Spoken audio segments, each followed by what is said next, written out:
બનાસકાંઠા જિલ્લાના કાંકરેજ તાલુકાના સિહોરી ખાતે કૃષિ સંશોધન કેન્દ્ર સિહોરી ખાતે પ્રાકૃતિક કૃષિ વિષયક તાલીમ યોજાઈ। તારીખ 4-10-2024 સિહોરીમાં દાંતીવાડા કૃષિ યુનિવર્સિટી હસ્તકના કૃષિ સંશોધન કેન્દ્ર સિહોરી ખાતે ખેડૂતો માટે પ્રાકૃતિક કૃષિ અંગેની તાલીમ કાર્યક્રમ યોજાયો હતો। આ તાલીમ કાર્યક્રમમાં કૃષિ સંશોધન કેન્દ્રના ખેતીવાડી અધિકારી જયદીપભાઈ જીડ દ્વારા ખેડૂતોનું સ્વાગત કરવામાં આવ્યું। ત્યારબાદ કેન્દ્ર પર લેવાતા સંશોધન, બિયારણ પ્રોગ્રામ અને ખેડૂતલક્ષી પ્રવૃત્તિ વિશે માહિતી આપેલ હતી। કેન્દ્ર પર લેવાતા પ્રાકૃતિક અખતરાની મુલાકાત લીધેલ।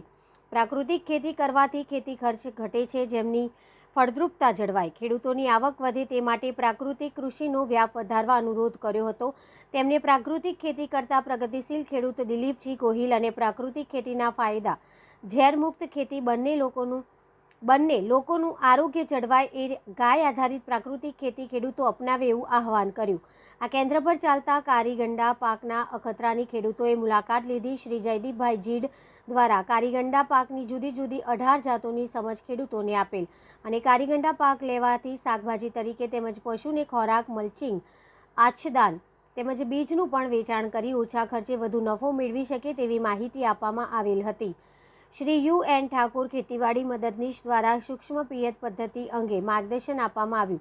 આ કાર્યક્રમના અંતમાં શ્રી જયદીપભાઈ જીડ દ્વારા ઉપસ્થિત ખેડૂતોનો આભાર માનેલ કાંકરેજ તાલુકાના દરેક ખેડૂતે કૃષિ સંશોધન કેન્દ્ર સિહોરી ખાતે આવીને ખેતીવાડી અધિકારી પાસેથી માહિતી લેવાની જરૂર છે। અહેવાલ જયંતિભાઈ ઠક્કર, સિહોરી, કાંકરેજ। નમસ્કાર ખેડૂત મિત્રો, આપણે અત્યારે કૃષિ સંશોધન કેન્દ્ર સિહોરી ખાતે કારીગડા પાક ઉપર આપણે સંશોધનનો એક અખતરો લીધેલો છે। એના માટે ખેડૂતોને આપણે તમારું સૌનું સ્વાગત કરું છું। ખેડૂત મિત્રો, કારીગડા પાક તમે આપણે જોયું ત્યારે તમે બિયારણ અને શાકભાજી તરીકે પણ તમે વેચી શકો છો। પછી એનો મલ્ચિંગ તરીકે આચ્છાદાન અને એરડા છે, બાજરી છે, એના વચ્ચે તમે વાવી અને એનો ભેજ સંગ્રહી શકો છો। એનાથી આપણને પણ ખેડૂતોને લાભ થતો હોય છે। બીજું ખેડૂત મિત્રો, આનું બીજું બિયારણ પાકે, દાણા પાકે, એ પણ તમે બજારમાં વેચી અને સારો એવો નફો મેળવી શકો છો। હા, અને આ પ્રાકૃતિક ખેતીમાં પણ તમે મલ્ચિંગ કરી અને એક સારો લાભ તમે મેળવી શકો છો। હું આપણે કૃષિ સંશોધન કેન્દ્રમાં જયદીપભાઈ જીડ, મારું નામ, ખેતીવાડી અધિકારી તરીકે અહીંયા ફરજ બજાવું।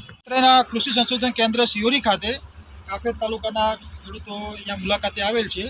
અહીંયા આપણે કેન્દ્ર ખાતે પ્રાકૃતિક કૃષિ અને રાસાયણિક કૃષિ એનો કમ્પેરિઝન કે એમાં કઈ ખેતી આપણને અનુકૂળ રહે એનો આપણે સંશોધનનો અખતરો ચાલે છે।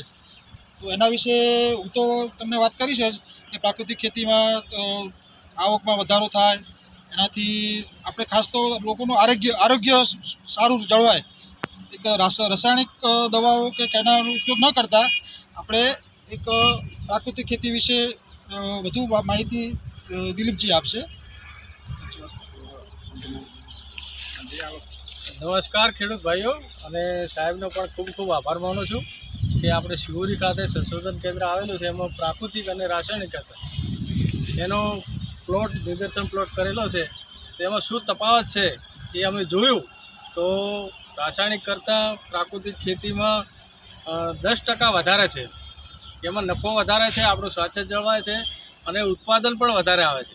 પ્રાકૃતિક ખેતીમાં દવા અને ખાતર એ ખર્ચો બિલકુલ થતો નથી અને જોયું તો એમાં અડદ અને જુવાર ખાતર ને દવા વગર પણ સારા ઉભા છે। અને જે ખાતરવાળા હતા એ લોકોએ જે રાસાયણિક એમાં એક વખત દવા છોડી તો બીજી વખત પણ દવા છોડવી જરૂર પડે છે, એમાં ઈયળું પડે, આમાં એ થતું નથી।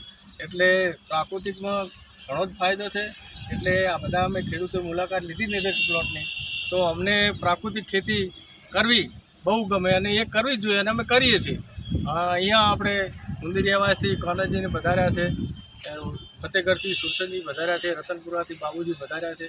આ બધા ખેડૂતોએ મુલાકાત લીધી તો અમને પ્રાકૃતિક ખેતીમાં ખૂબ માહિતી મળી અને જાતે નિદર્શન કર્યું તો અમને ખબર પડી કે પ્રાકૃતિક ખેતી કરવા જેવી છે।